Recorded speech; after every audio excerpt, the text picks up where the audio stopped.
problem. What are you seeing in the real estate industry as far as, do you think everyone's like, are we at the bottom? Or is the bottom gonna fall out? Right?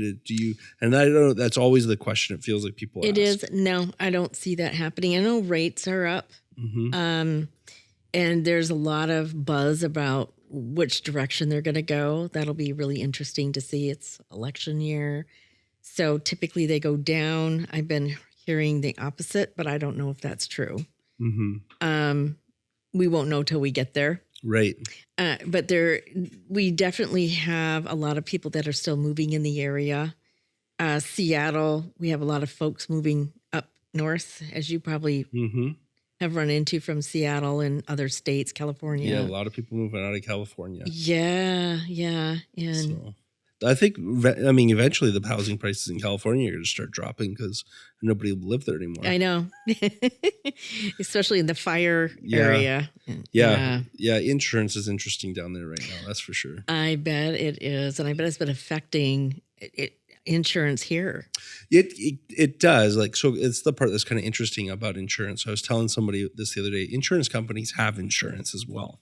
And so it's called reinsurance. So for instance, if there's a major event, whoever your carrier is will pay out that first, if there's a big wildfire in an area, they're going to pay out the first 100 million or 200 million. And then there's an insurance company on top of that picks up the next 100, 200 million. And then there's another layer. So usually there's two layers above your insurance company. And then what happens is those reinsurance companies, they're measuring their losses on a national level. So the hurricanes that hits Florida, a wildfire that hits California, and a tornado that hits Kansas affects those reinsurance companies in a significant way.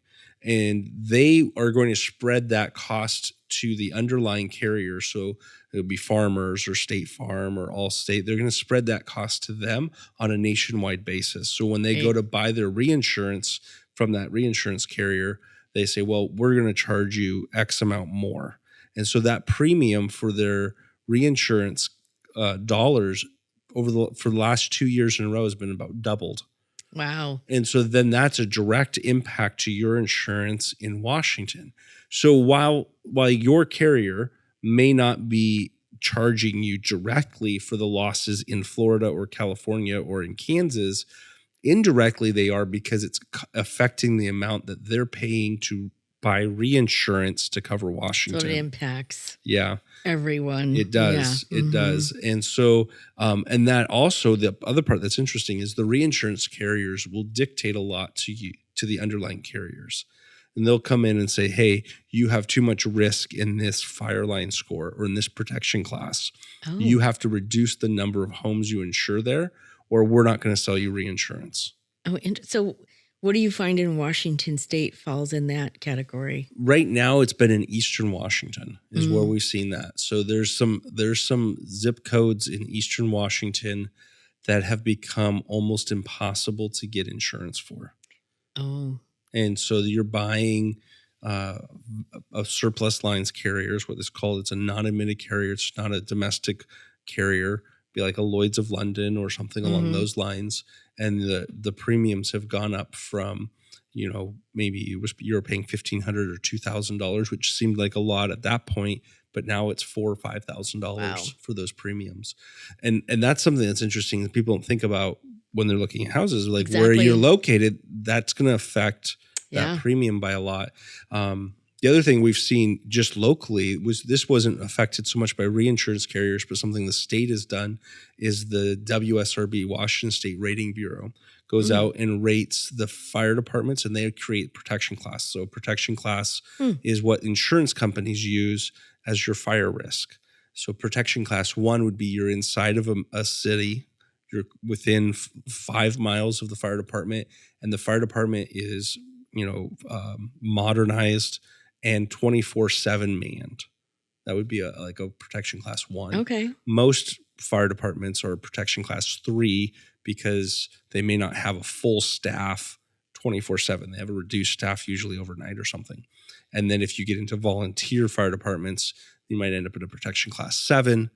If you're too far away from a volunteer fire department, you're going to end up at an 8 or a 9. Wow. And then protection class 10 is basically uninsurable.